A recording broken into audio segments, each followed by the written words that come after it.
Catherine assumed the Pink Ranger power, and just in time. We were under attack. Oh yeah, and there was that period where time kind of reversed and we all became children and a bunch of aliens took over for us and Aisha remained behind in Africa in the past, except she became a teenager again when time was restored and her family moved over to Africa too, and then this girl named Tanya joined us and, well, I guess all of that wasn't important. Also, Kimberly dumped me. Welcome, my friends, to Power Rangers Dino Thunder.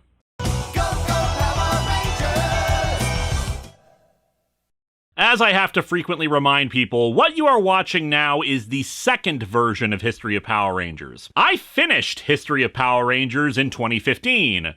Or to be more accurate, I was caught up in 2015. I only had to do videos every 2 years after that for any new series being produced. The original Dino Thunder video was done in 2011. The old versions don't exist except for anyone who downloaded and archived them or re-uploads them elsewhere. And I should have had these re-recordings and re-edits done by now. And aside from rewriting some gags or adding more background information than I originally included, I really don't want to keep bringing up more recent developments that happen in relation to the show or its actors in these redone versions. It just makes things more complicated, especially when it's in relation to tragedies. But I can't ignore it. What with a big season like this one and its star? People are seeing these for the first time, have never seen the version from 2011. And if I don't talk about it, people will wonder why the hell I didn't. Dino Thunder features the return of Jason David Frank as Tommy, not only as an active ranger, but the mentor of the season. In the original video, I did an analysis of the character's mental state because of an episode's plot and the psychological effects that have been possibly hurting him as a result of being a ranger for so long. I am retaining that analysis for this video, but remember, Tommy Oliver was not the same person as Jason David Frank. JDF was an actor playing a character, and I am talking about the character. The analysis of Tommy is not a reflection of JDF or what led to his tragic passing in 2022. With that, let's get into Dino Thunder. I love the Dino Thunder theme song. It did take a few listens to finally let it catch on, but it's got a strong rock rhythm, and I really wish there was more incidental music using bits of this instead of recycling the stock music from Ninja Storm. Dino Rangers roar! Power Rangers score!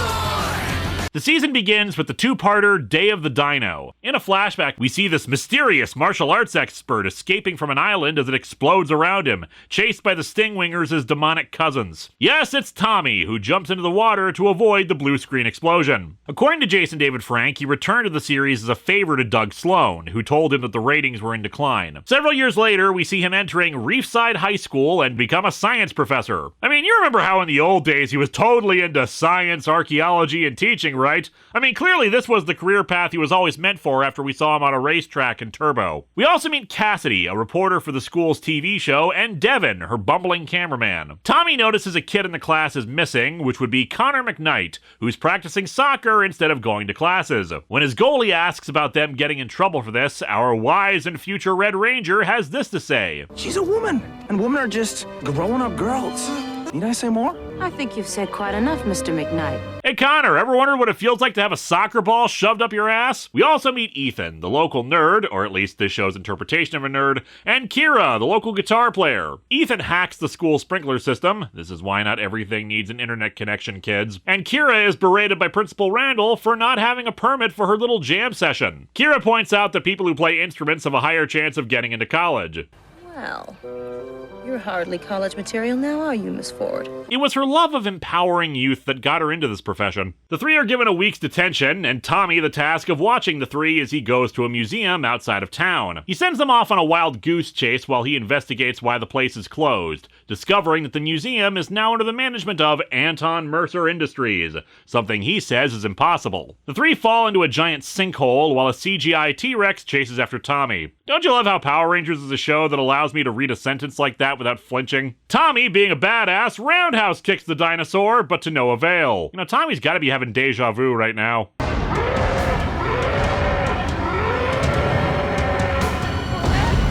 The three wander into a cave while the T-Rex smashes into a road, revealing it to be a robot. Man, serious deja vu. The teens discover the entrance to a hidden laboratory and 3 gems in the center of the room. They each take one as they start to glow. The 3 run off as the foot soldiers of the season chase after them, Kira suddenly becoming Black Canary thanks to her gem. She also displays some martial arts prowess while Ethan's skin suddenly becomes super strong and rock hard. Connor gains super speed and they fight off the foot soldiers. This is the first real season to truly display what's known as civilian powers. They were technically present in Ninja Storm as well, but I wrote that off for the fact that, well, they were using magical ninja powers anyway, so it didn't really count. This season, though, there's no excuse. I do not like civilian powers at all. Part of the idea of Power Rangers is that they morph in order to gain superpowers to fight evil. That while they might be good fighters as civilians, the powers make them, well, powerful. Civilian powers cheapen the morphing, making it seem like the suits are just an afterthought. They really have no purpose but to add special effects to unmorphed fights. Except we shouldn't really want special effects in unmorphed fights.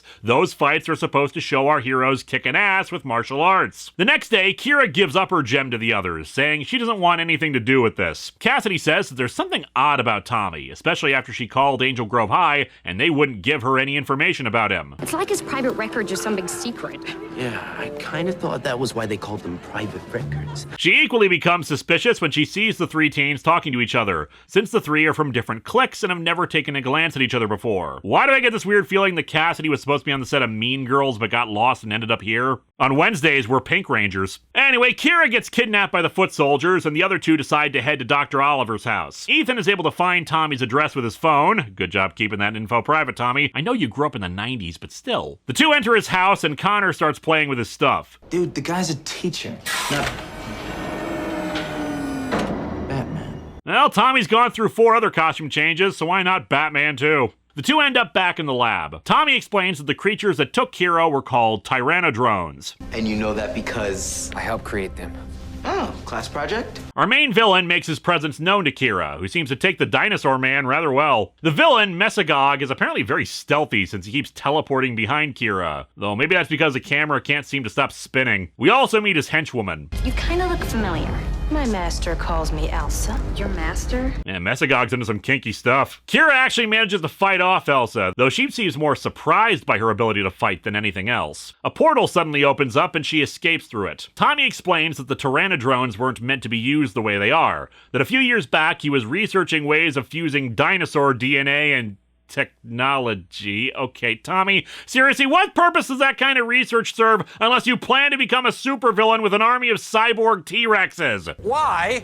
Because it's science, that's why. He was working with a scientist named Anton Mercer, who vanished just before their laboratory was attacked by Mesagog. Kira lands on top of their car, and Tommy explains that she went through an invisiportal, which was completely visible, so the name makes no sense. Oh, and as I mentioned, we sadly still have the stock music from Ninja Storm.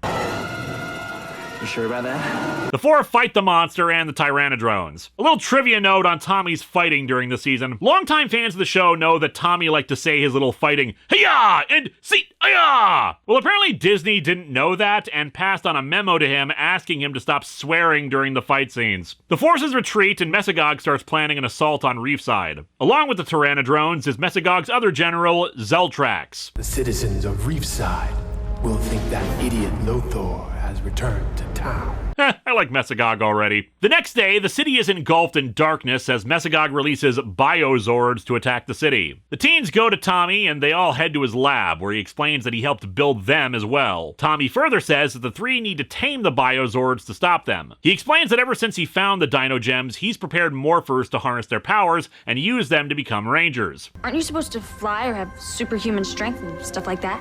You do.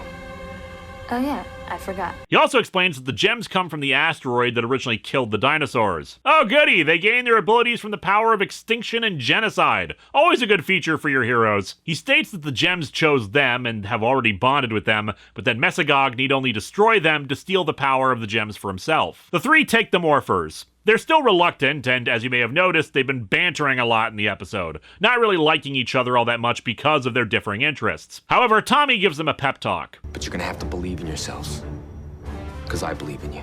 And if you don't believe in yourselves, believe in the Tommy who believes in you. He takes them to the biozords as Zeltrax appears. Our heroes morph for the first time, I guess practicing their morphing pose on the ride over. They have their first morphed fight, and with Tommy's guidance, manage to repel Zeltrax, but he takes to the skies in a big-ass ship while the Rangers take control of the Zords. Only one more thing to do.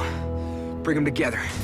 You can do it. The Thundersaurus Megazord doesn't exactly have a great first outing, but it does destroy Zeltrax's ship. The Megazord itself is pretty damn good, though the joining sequence is really too fast in my opinion. Again, something that happens a lot during the Disney era, like someone hitting fast forward on the Megazord transformation sequence. Mesogog torments his servants for their failure. Meanwhile, the Rangers are given bracelets that simultaneously function as communicators and will access their morphers when they need to. Your lives have just changed in ways you probably couldn't have imagined. But as long as you work together, and remember, you're a team.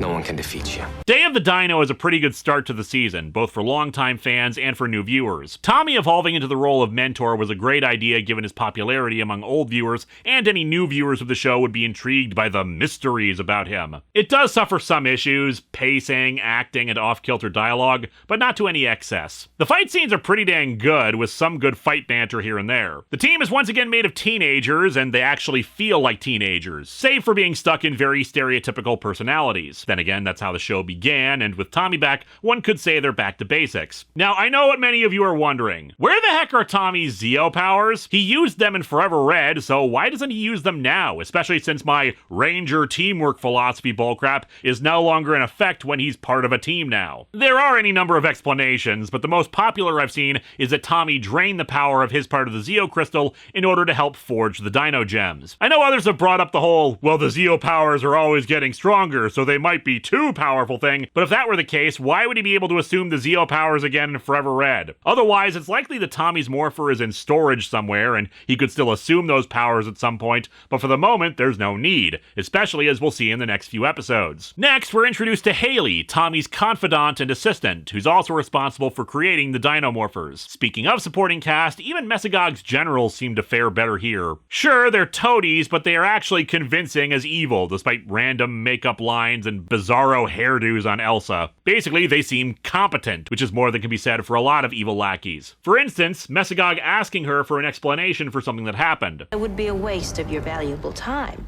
Time better spent destroying Dr. Oliver and his new Power Rangers. Tommy also has some digi-eggs that grow into the team's motorcycles. By the by, I'm not really that fond of the Dino Ranger costumes. The helmets are good, but overall outfits that are kind of blah to me. The central symbol just seems like the goofy emblems the toys and movies stuck on the original Ranger outfits, and the white diamonds down the sleeves and legs don't match when the central colors of their outfits are on the symbol, that being black and gold. Most uniforms are a good balance of white and the primary colors. Unless they're doing something different with the design, like with Ninja Storm's gray areas, this seems to have the opposite problem that the Lost Galaxy uniforms had. Too much color and not enough white. Basically, they should go with the white or the black and gold, not both. Haley runs a cafe, where we also meet Trent, who starts working there as a waiter, but is also an aspiring artist. Kira, naturally as the only girl in the group, crushes on him instantly. I'm not even sure why I'm bringing him up. I don't see him being important in this season. Might as well just start calling him Richie. Mesogog's method of creating monsters is a genetic randomizer that creates a mutation. It's koala mixed with rattlesnake, chimpanzee, cactus,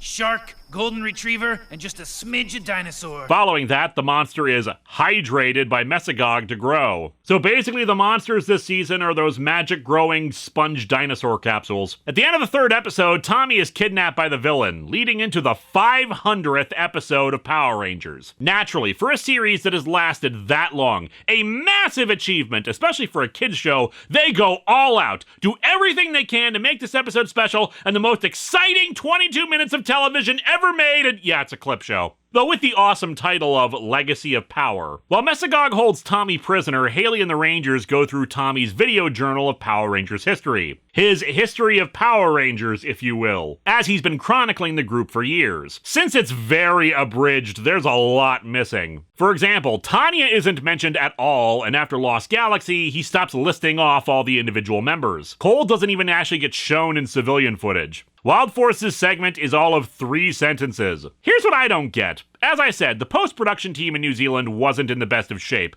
so you can understand why they had difficulty with new footage they shot. But how exactly do you screw up the audio of old episodes? Rangers, the power of the Zeo Crystal now resides within you. Rangers, The power of the Zeo Crystal now resides within you. There is one cute bit the teens comment on. Connor says that his twin brother went to the Wind Ninja Academy, a reference to the fact that Connor's actor was one of the 3 we saw at the end of Ninja Storm as new students. Although so much for these secret ninja academies. I also love how Tommy says in the narration that it was the Thunder Rangers that gave them their biggest challenge, further proving how worthless Lothor was as a villain.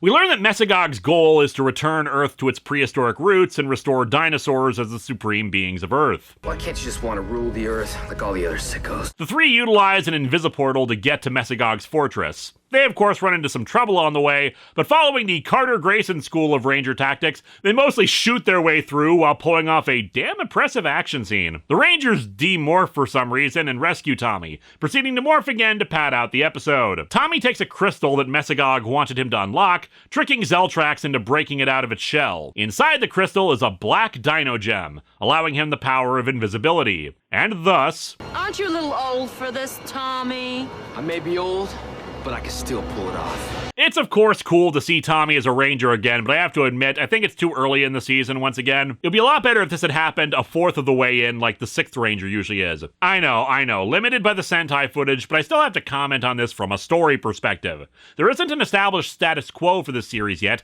and it's already changing things up. Anyway, Tommy Zord is the Brachiozord, which is a big carrier Zord for the other 3. To make matters better, it even comes with another little Zord called the Cephalozord, which can link up with the Thundersource Megazord as a new arm like in Wild Force. Where are you going? Shopping.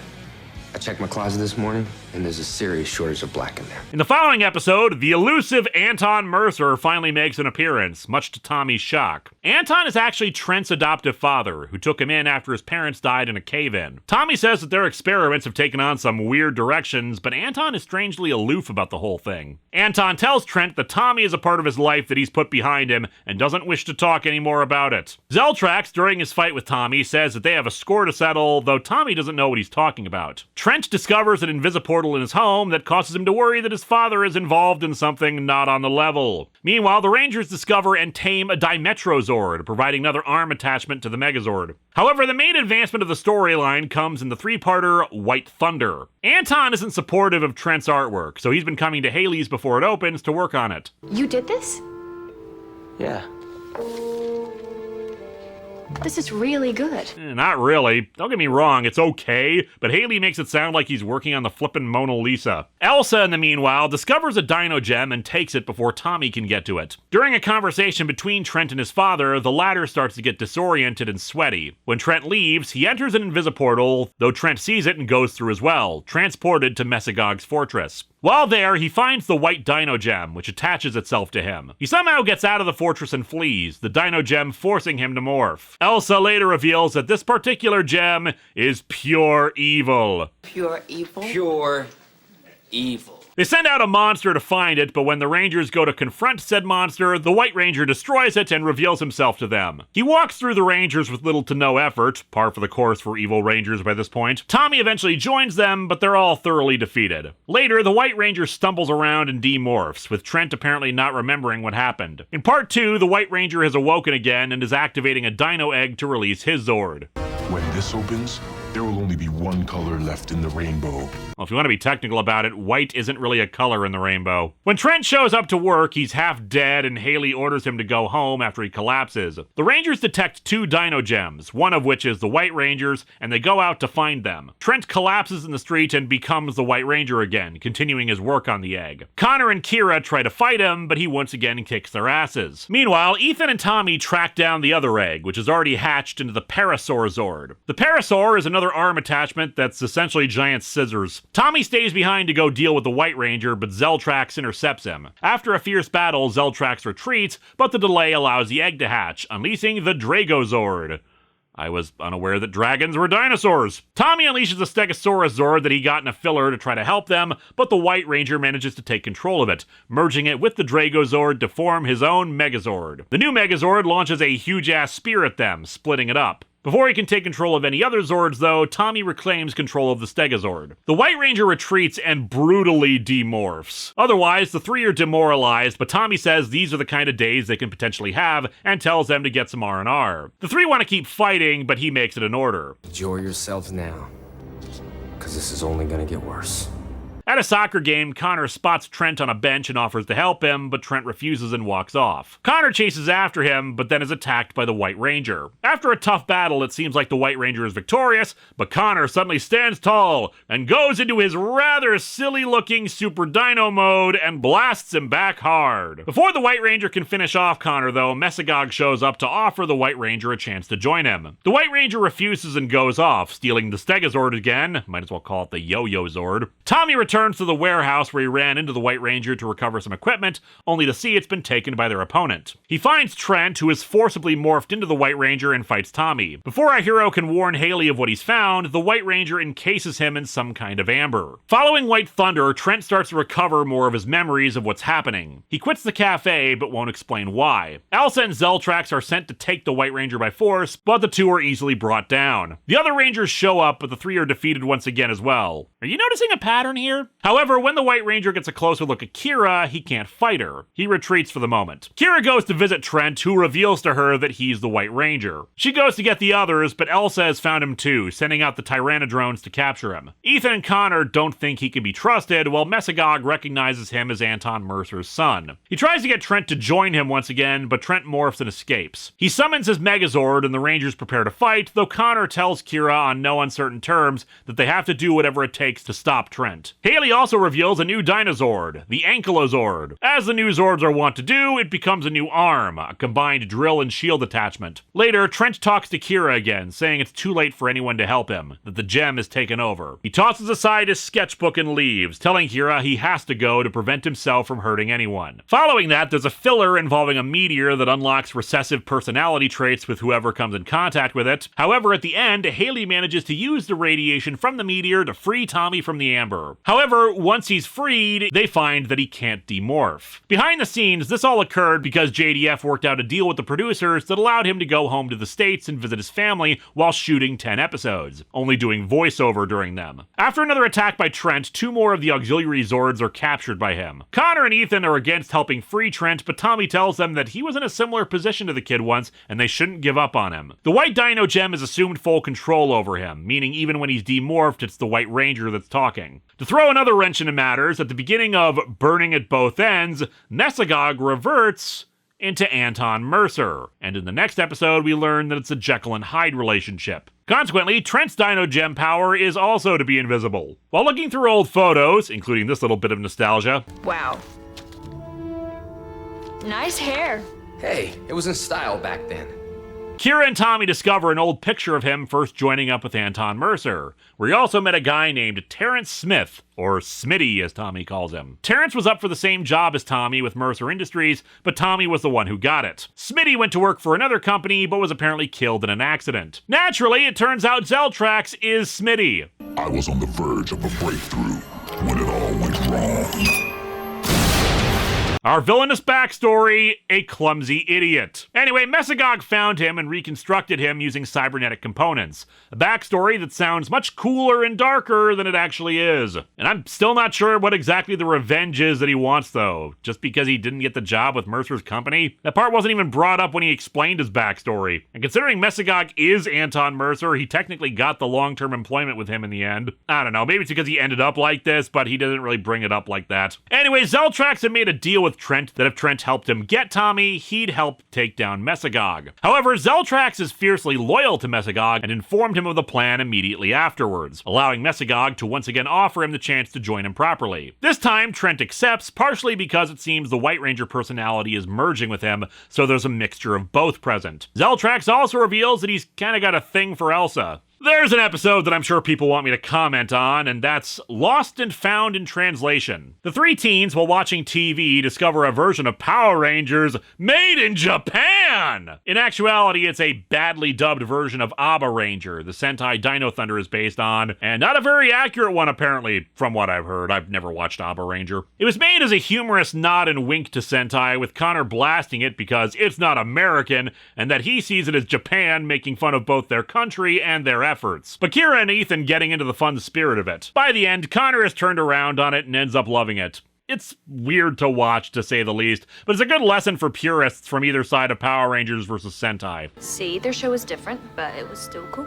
I laugh at this because I still get the occasional comment from people who are frustrated that I don't watch the Sentai. It's just I don't have any interest in it. Power Rangers is what I grew up with and am nostalgic for. But I can appreciate that we wouldn't have the series without Sentai, but they are, in the end, different products. I would hope by now, after Mega Ranger versus In Space, Mighty Morphin going for 3 seasons and its own twists and turns versus the 3 different Sentai they took footage from, and even Dino Thunder versus Abba Ranger, people would accept that. I mean, unless Abba Ranger had a mentor who was previously from Zhu Ranger. Still, if you want to see me talk about Sentai a bit, I remind you that on Atop the Fourth Wall, my actual main show, this is a side series, I've done a handful of reviews for Gokaiger, Zhu Ranger, and even some Kamen Rider. Anyway, after that, Zeltrax and Trent battle for the position of second in command, with Trent winning through. Later, Mercer tells his son that he's worried about what the Dino Gem has done to him and explains his backstory. I was sure I was on the verge of a whole new technology.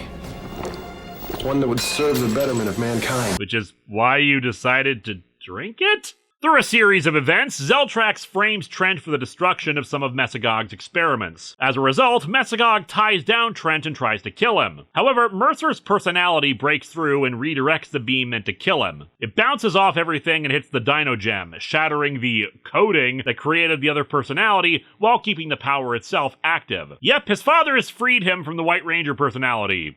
Unintentionally. Where was I? Pure Evil. Mercer tells his son to use it however he sees fit, but mostly he should help the Rangers, since otherwise there's no chance he'll be free of Mesogog. However, Trent promises that he won't reveal his secret, which I've gotta say is the dumbest thing he can do, since now the Rangers won't pull their punches if they ever go up against Mesogog directly. Trent unlocks his own Super Dino mode, which looks especially silly, though I like the guitars he has, even though they have a bit of a rubbery wobble. After Trent saves his life, Tommy allows him to join them. However, at the end of the episode, it's revealed that Zeltrax saved the Monster of the Day's weapon, a copying device that allows him to create a duplicate of the White Ranger, except with no trace of Trent within him. The copy retains control of the Dragozord and the Stegozord. This was mostly done because of the Sentai, apparently. It took a while longer for him to join up with the Abba Rangers, so the show wanted to utilize more of the footage of him as a villain, hence the clone. Later, Trent and Tommy go out to uncover an ancient artifact called the Shield of Triumph. Connor comes to help, and Tommy explains that only someone in sync with the universal dino energy can retrieve it. Whatever the hell that is. Does he mean the morphing grid? The Rangers all contribute to the power, allowing Connor's form to upgrade into the Triassic Ranger. The downside is that the power-up needs the other Rangers to contribute their energy to it, demorphing them, at least for 2 episodes before they find a way around it, so what was even the point? Along with the Triassic powers, Haley invents a new assault vehicle for Connor to pilot. During the vehicle's trial run, Zeltrax and Tommy enter into a final battle aboard Mesogog's ship. Tommy, deciding to end the feud once and for all, destroys him along with the ship.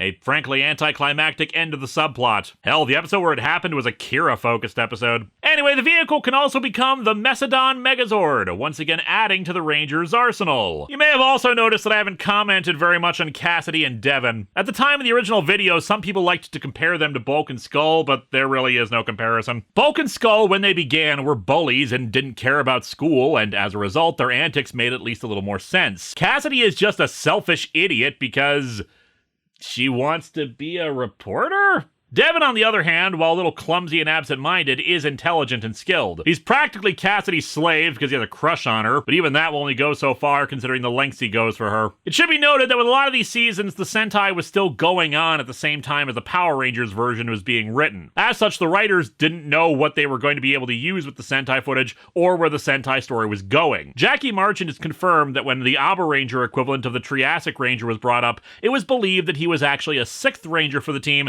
and there were some plans made for Devon to become the Triassic Ranger, but they dropped it when it was clear that it was just a powered-up Red Ranger. Anyway, Cassidy deliberately puts herself in harm's way on foolish and moronic errands just to get an exclusive story, interrupting the Rangers in the middle of a fight to try to get an interview. Hell, she once ignores the closed sign on Haley's Cafe for completely vapid reasons that rely on other people actually being there, even though, since the place is closed, logically, no one would be there for her. However, as time goes on, Kira gets a job as an intern for a TV station, and Ethan, after accidentally hooking up with Cassidy for a date, actually befriends her. Through the mutual acquaintance, Kira manages to land Cassidy a reporting story or 2 for the station, and she's thankful to Kira for it. So afterwards, she remains shallow, but has a few deeper levels to her. And, well, that makes her nicer. I just wouldn't compare the two to Bulk and Skull is all. After 10 episodes of staying morphed, Tommy discovers a slime that they use to finally demorph him. However, the effects of it kick in his Dino Gem power and turns him invisible without being able to shut it off. You know, come to think of it, 10 episodes is the equivalent of like at least several days, if not a few weeks, so how is he able to eat? Maybe he could take off his helmet, but then why didn't he ever take it off while the others were around? Anyway, this plot is resolved in the episode Fighting Spirit. Haley believes she's found a way to bring Tommy back to normal, but doesn't have a proper power source for her device. Tommy suggests using his Dino Gem, but Haley is reluctant since it may be too powerful. When they try it, it overloads the system, shatters his Dino Gem, and knocks him into a coma. Still, he's visible again, so it did do what it was supposed to do. I see this as an absolute win. While the Rangers head off to deal with a powerful monster, Tommy is taken to a hospital. Inside Tommy's mind, however...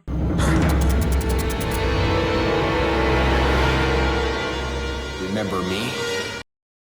Tommy fights with Zeo Ranger 5, but manages to defeat him before they then teleport away, the Ranger form telling him that he wonders if he still has any fight left in him. Tommy then finds himself in a bright forest, fighting the White Ranger. Finally cut that hair, huh, Tommy? White Ranger.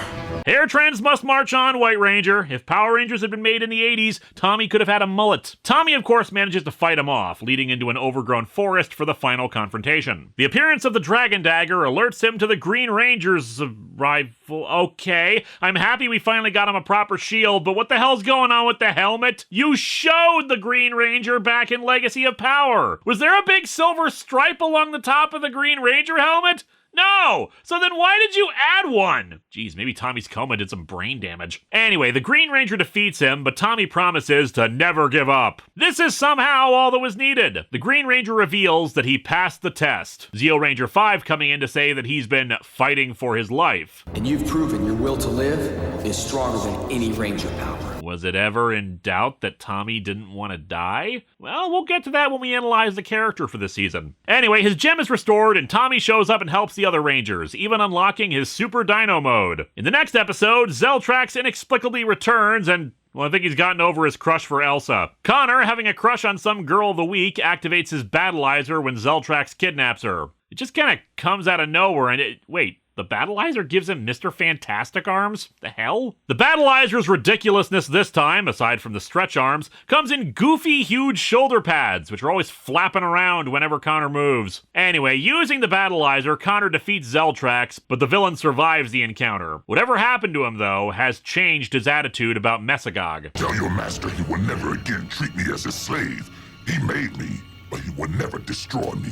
During a fight with the Rangers, Zeltrax suddenly vanishes when the White Ranger clone reminds him of how Mesagog gave him life. That's never brought up again. It's just a thing. Thanks for that pointlessness. In the next episode, Trent tries to get his father to let him talk to the other Rangers and have them help him, but he refuses, wanting to settle things himself. Yeah, you're doing a bang-up job of it, Anton. Stay the course. Meanwhile, back at Mesagog's fortress, the White Ranger clone collapses in pain. Elsa says that this was only a matter of time. When Zeltrax created you, it caused a glitch in the morphing grid. Two White Rangers can't exist simultaneously. The clone challenges the other to a fight, attempting to destroy them with his zords, but he can't sustain himself long enough to continue the fight, and he loses control over his zords. In the wake of his defeat, the clone goes to fight Trent, conveniently going to his Super Dino mode so the audience can tell which one is which. After a fierce battle, the clone is defeated, and the remaining power is reabsorbed into Trent's Dino Gem. It once again feels anticlimactic. Sure, the fight itself was awesome, but from a story perspective, the clone didn't really do much other than be a standard henchman. I think it would have worked better if Trent had been separated from his powers completely and he had to reclaim them later, plus making his saga a neat parallel to Tommy's. Evil Ranger becomes good, loses his power, then gets them back again. Anyway, our story continues with some construction workers heading out to lunch. When they're gone, though, the ground opens up.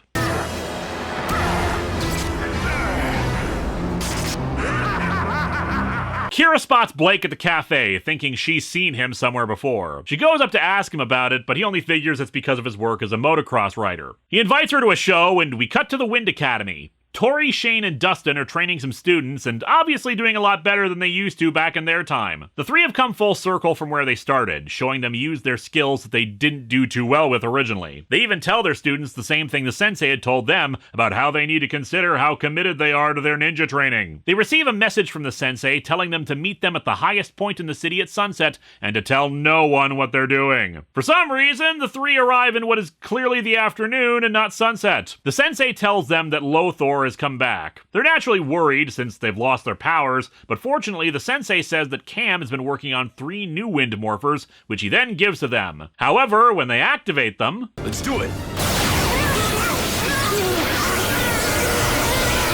Okay, Cam, we're gonna need to issue a product recall. That's a pretty big design defect. Nah, the whole thing was a trap by Lothor, and now they're evil. The real sensei being shown is tied up. Cam goes out looking for his father and finds the message, along with some slime that he recognizes was at the Abyss of Evil. Because I guess he made sure to take note of the slime from it during the season finale. Lothor goes to the Ninja Academy with new monsters in tow. Apparently the morphers Lothor gave them do work, allowing the three to morph and capture the other Ninja Academy students. Lothor's nieces, to save their own skin, say they'll work for him again. Back at Tommy's lab, Haley says she's been getting strange readings from the Ninja Academy, and that she's been in contact with Cam before. Speaking of, Cam returns to the Academy to find it in ruins and calls Hunter away from the Thunder Academy. Blake gets the call as well and says goodbye to the 3 Dino Rangers, who in turn are called away by Tommy. They explain the situation to the Dino Rangers, and the main 3 are sent to deal with the mind-controlled Wind Rangers. Trent and Tommy stay behind in case Mesagog tries to take advantage of the situation. The 2 Ranger teams engage one another, but the Dino Rangers are clearly at a disadvantage,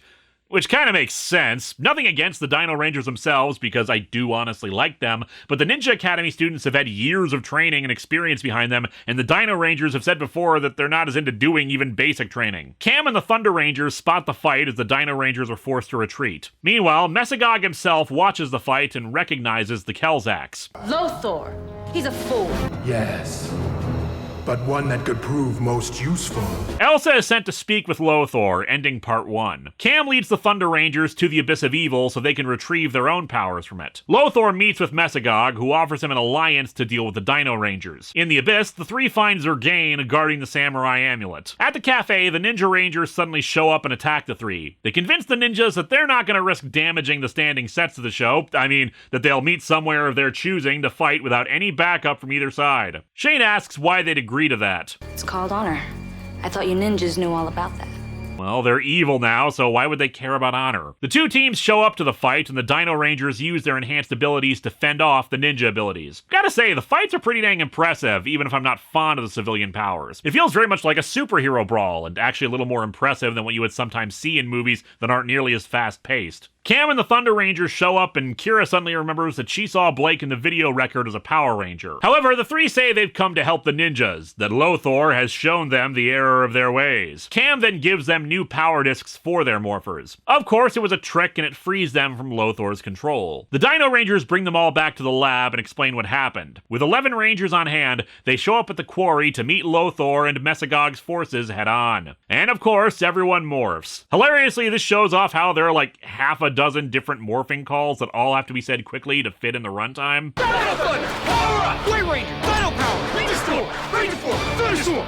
Ranger Form! Samurai Storm! Ranger Form! Fun sequence, though sadly just using some generic background music instead of the theme songs. Thunderstorm is a pretty good team-up. It does do something new by having the 2 teams actually fight against each other, both in civilian and morphed form. The downside is that it doesn't make the Dino Rangers look all that great. The situation with the possessed Wind Rangers is only resolved by Cam and the Thunder Rangers, while the Dino Rangers are on the defensive the entire time. One thing a team-up should never do is denigrate one team over another, and sadly this makes the Dino Rangers look less powerful and less effective. The fights have the Dino team thinking of new strategies and shows them as competent fighters, but the overall narrative feels more about the Ninja Storm team. The ending battle is a special effects fest, which is rather disappointing given how previous team-up final fights have been more about the martial arts. What I will say about it, though, is that it does use both theme songs well in the fight itself, which is always something I enjoy in the fights. It also has badly used explosions, which is something I'll get into next time. Like I said, the two-parter is still good and enjoyable, and there's a lot to like, but compared to Reinforcements from the Future and To the 10th Power, it probably comes in third so far in terms of regular team-up episodes. Lothor's nieces free the ninja students and rejoin the Rangers. Mesogog and Lothor, meanwhile, fight one another back in his fortress, and the two villains actually have a much more impressive brawl. I'll say one thing, I may think Lothor is a terrible villain and good riddance to him, but he was one hell of a fighter. The battle between them is really damn good. It ends when Mesogog uses his mental abilities to shove Lothor into one of his jars. The epilogue of the episode shows that, unfortunately, the restoration of the Ninja Storm Rangers was only temporary. As a neat little tongue-in-cheek moment, Cassidy passes Mara, one of Lothor's nieces, and the two comment on how pretty the other is. Mainly because the two are played by the same actress. Oh, and another neat little addition, for the two-parter, the ending shot of the theme song shows all the Rangers instead of just the main five. Elsa, as time goes on, worries more and more about her standing with Mesogog since, well, she sucks at her job and continually fails. As such, she plots to take out Anton Mercer, since that's when Mesogog is at his weakest. Later, in the episode House of Cards, Tommy witnesses Elsa transform as the principal, discovering the truth about her. I have to give you credit. We should have seen it. No kidding. It's not even like a Clark Kent thing where she assumed a different posture or anything. She was an evil jerk in both her forms. As the two fight, it goes outside and the entire school sees Elsa transform. Thus, her cover is blown and she has to flee. Later, when the group runs into Anton Mercer again, they spot him transforming into Mesogog as well, and so the cat's out of the bag for the villains. Acknowledging to Elsa that Anton Mercer is a weakness to him, Mesogog drinks a potion that splits off Anton from his body. The penultimate episode is a clip show, but meant to be a reflection on how the characters have changed throughout the season, as well as wondering how they can ever trust Trent again. Of course, in my mind, the bigger issue isn't that he lied to them, but rather if his father is their enemy, they run the risk of him pulling his punches when they can't afford him to do so.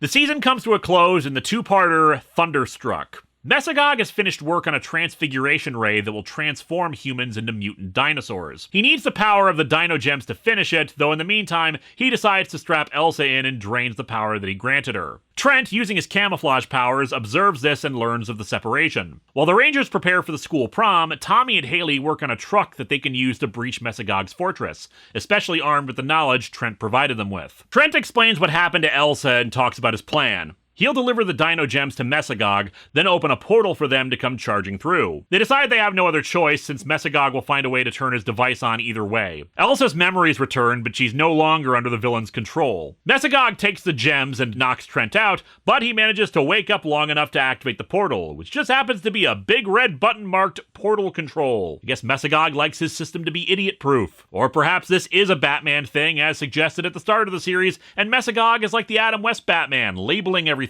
And yet no Ranger repellent bat spray. The Rangers head out to fight some Tyrannodrones while Haley goes to destroy Mesogog's device. She reaches it in time, firing a huge-ass laser at his fortress. Trent grabs the Dino Gems and stays behind to look for his father, while Mesogog collapses in front of his throne. The Rangers escape, though Trent's fate is unclear. Fortunately, Ethan has been reading TV tropes and says that it's not like they're gonna fall out of the sky in front of us. What?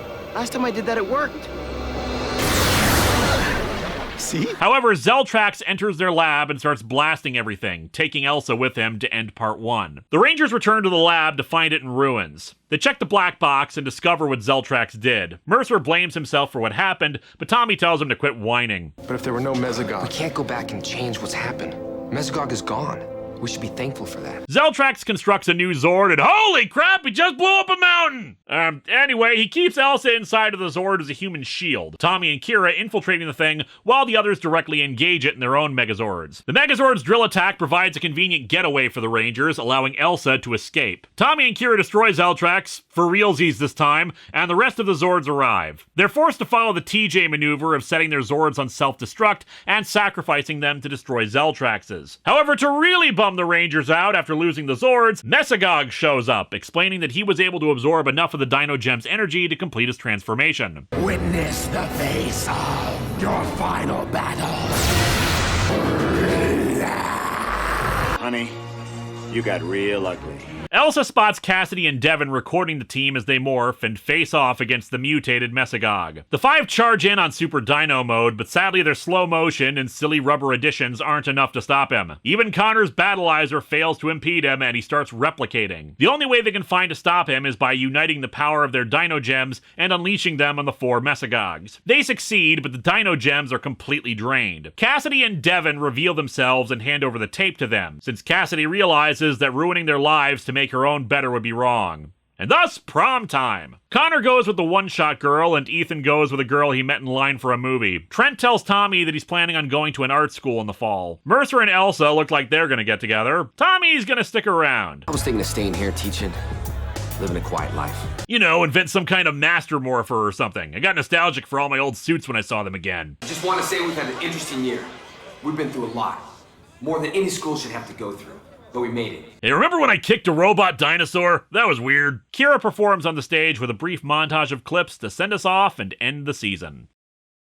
Dino Thunder is an excellent series. Many praise it simply for the return of Tommy, but the fact is Tommy's presence is just a nifty addition to an already solid show. Dino Thunder succeeds in almost every area. The action is fantastic, save for a few moments scattered throughout. The characters are well developed and each given a chance to really shine. No one feels left out. Most of the jokes are genuinely funny with great banter. The villains are equally well developed, though their defeats aren't exactly the stuff of legend, which is where we have the only major flaws of the season. There's a lot of great build-up for most of the stories, but little in actual payoff. Many great ideas are brought up, but their resolutions leave a lot to be desired. I do like that it was his father that freed Trent from the White Ranger personality, but I don't like that it just kind of happened unexpectedly. It's brought up that Zeltrax has a crush on Elsa, but nothing comes of it after it's first mentioned. Having a second White Ranger who's evil could have brought about some interesting possibilities, but really it probably was just confusing to anyone who jumped into the middle wondering why the hell there were two Rangers who looked exactly the same on either side of the fight. Hell, the evil White Ranger didn't even start questioning anything about his own existence, you know, standard am I a real boy kind of stuff, until his final episode. Until then, he was just a lackey. Still, I like the minor nod to continuity, unintentional as it may be, that they made with him. See, as we might recall, too much pink energy is dangerous. As amusing as the line is, this probably demonstrates that the morphing grid can't handle a duplication of the same powers. Too much white energy is just as dangerous. While the season officially ends at episode 38, there are two brief sequences that some list as part of the season run, though only one is partially significant.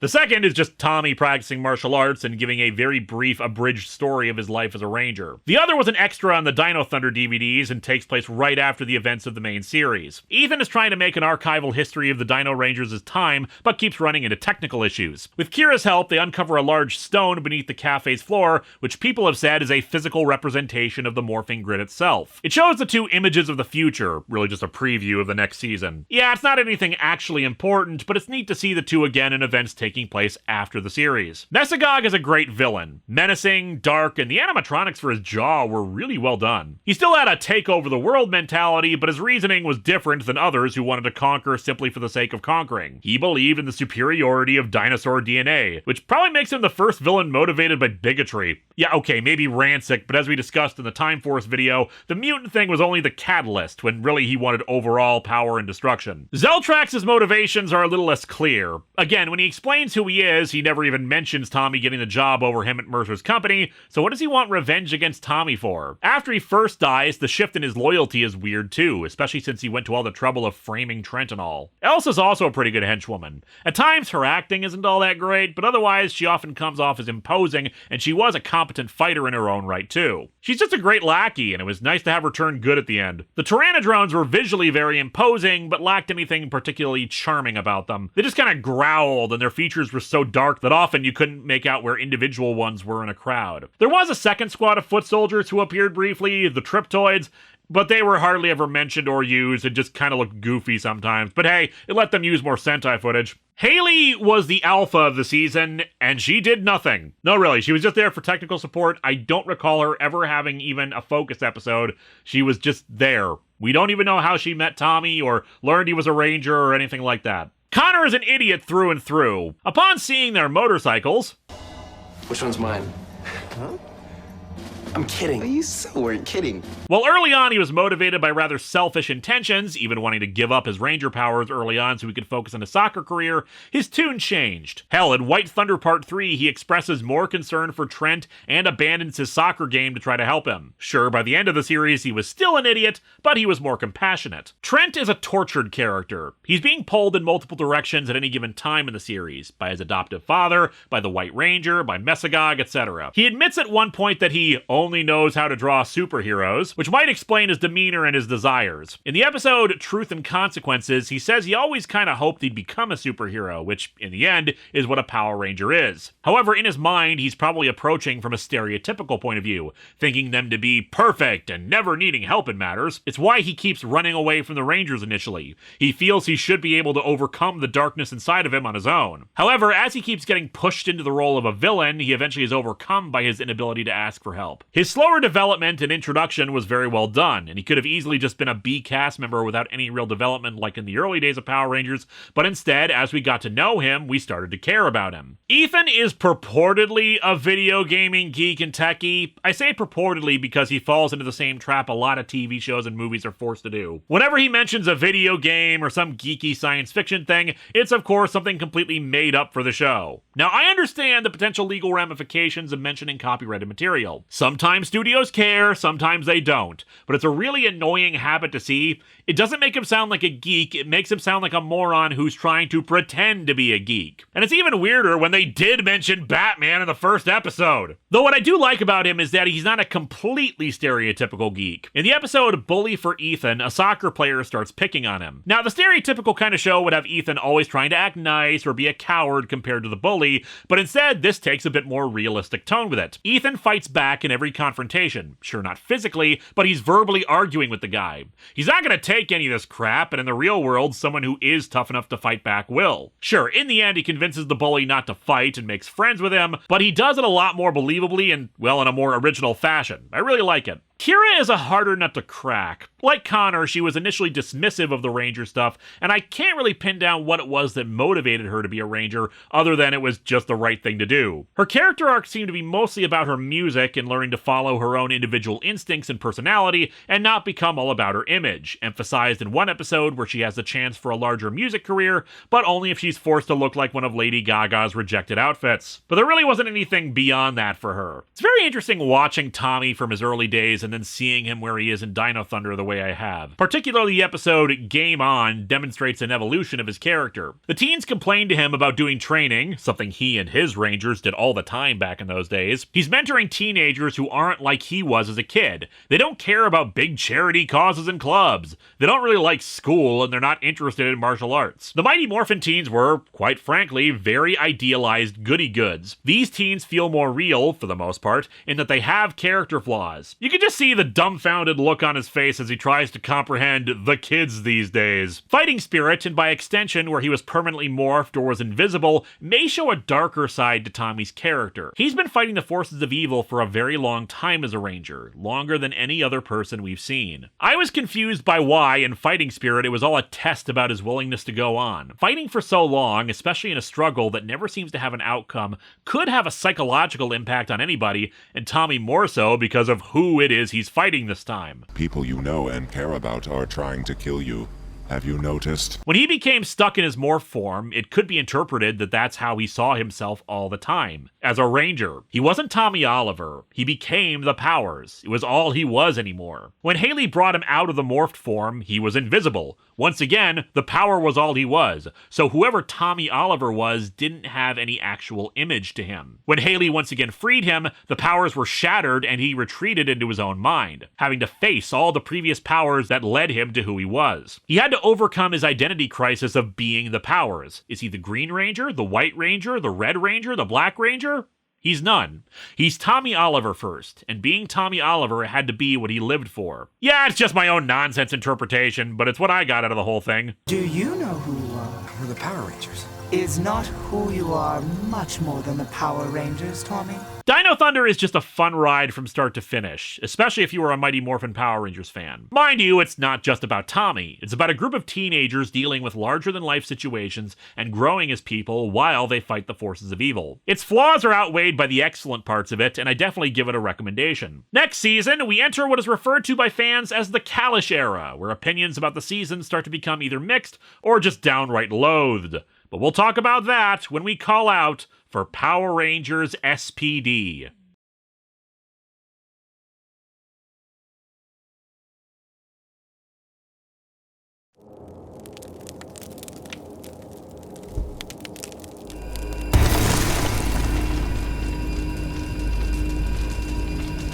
How do you know it's whack? You haven't even given it a chance. It wasn't even made here. I mean, what would they know about Power Rangers in Japan? Hello my friends, please take a moment to like this video, subscribe to the channel, and click the bell for notifications on new video releases. If you'd like to support future videos, you can check out my Patreon, buy merch from the store envy link in the description, or check out the t-shirts available from Teespring. Thanks for watching!